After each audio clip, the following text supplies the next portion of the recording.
আসসালামু আলাইকুম। আমার শখের রান্নাঘরে আজকে আবার আমি শখ করে রাঁধতে এসেছি। দেখেন আজকে আমি রান্না করব। অনেক কিছু বড় মাছ ভুনা করব, শুটকি মাছ রানবো, শাক ভাজি করব। দেখেন আমি আমার রান্নাঘরে সবকিছু রান্নার জন্য গুছায় নিলাম। এই তো সব গোছানো শেষ। এখন আমি চুলাটা সুন্দর করে আগে ধরায় নেব।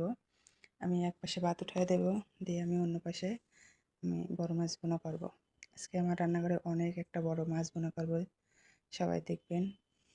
আমার মাছটা খুব পছন্দের মাছ, এর জন্য আমি খুব সুন্দর করে ভুনা করার চেষ্টা করব।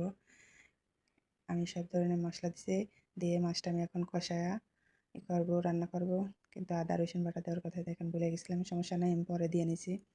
আমি শাকটা সুন্দর করে ধুয়ে বেছে রেডি করব, একটু শাক ভাজি করবো। এর জন্য দেখেন এই তো আমার কত সুন্দর মাছ। আমি মাছটা দিয়ে দিলাম। আসলে আমি টমেটো আনছিলাম মাছটা দিয়ে রান্না করার জন্য, কিন্তু আমার মাছ দিয়ে পাতিল ভরে গেছে, এর জন্য আর টমেটোতে দেওয়া হলো না। টমেটো অন্য কাজে ব্যবহার করব। এই তো দেখেন আমার ভাত প্রায় হওয়ার মধ্যে আমি এখন শাকটা সুন্দর করে দিয়ে নিয়েছি। মাছটা কষানো শেষ। এখন মাছে আমি একটু সুরা দিয়ে দিলাম।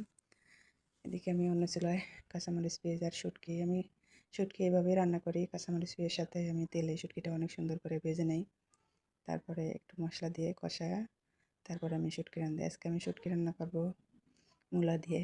শুটকি আসলে মূলা দিয়ে অনেক মজা। এই তো আমি এখন মূলা দিয়ে শুটকিটা সুন্দর করে কষায় নেব। ওদিকে আমার মাছটাও হয়ে যাচ্ছে। আমি আজকে আমার রান্নাঘরের ধনেপাতা দিয়েই আমি সব রান্নায় ধনেপাতা দেবো। এই দেখেন আমার মিনি কিচেনের জন্যই আমি এখানে ধনে লাগাইছি। দেখুন আমি ধনেপাতাগুলো সুন্দর করে উঠাই নিলাম। এখন ধুয়ে আমি বড় মাছটা ফ্রাই হওয়ার মধ্যে এখন ধনে দেবো, একটু কাঁচামরিচ দিয়ে সুন্দর করে ঢেকে দেবো। এই তো দেখেন আমার বড় মাছগুলো হয়ে গেছে। এখন আমি টমেটো কেটে রাখছিলাম আর কি কড়াইয়ের জন্য আমি ডিম দিয়ে টমেটো একটা ভাজি করব। এই তো আমার শুটকি মাছটাও হয়ে গেছে প্রায়। দেখেন আমি শুটকিতে একটু ধনেপাতা দিয়ে দিলাম। এখন আমি ডিম দিয়ে টমেটোটা একটু ভাজি করে নেব। আমি প্রথমে কাঁচামরিচ পেঁয়াজ হালকা করে ভেজে নিয়ে ডিম দিয়ে ডিমটা ভেজে তার মধ্যে আমি টমেটো দিয়ে দেবো। এই ভাজিটাতে আসলে আমি অন্য কিছু দিই না, একটু নুন আর একটু হলুদ দিয়ে আমি ভাজিটা ভাজি। এই তো দেখেন আমি টমেটো দিয়েছি, এখন শুধু একটু জাল করার, তাই আমার ভাজিটা হয়ে যাবে। এদিকে আমি ভাতটা বেড়ে নিলাম। এই তো আমার শুটকি মাছটা হয়ে গেছে। এখন আমি শাক ভাজি করে নেব। আমি শাক ভাজির জন্য প্রথমে শুকনো মরিচ দিয়েছিলাম তেলে, একটু ভাজি হয়ে যাওয়ার পরে এই তো টমেটোর মধ্যে একটু ধনেপাতা দিয়ে দিলাম।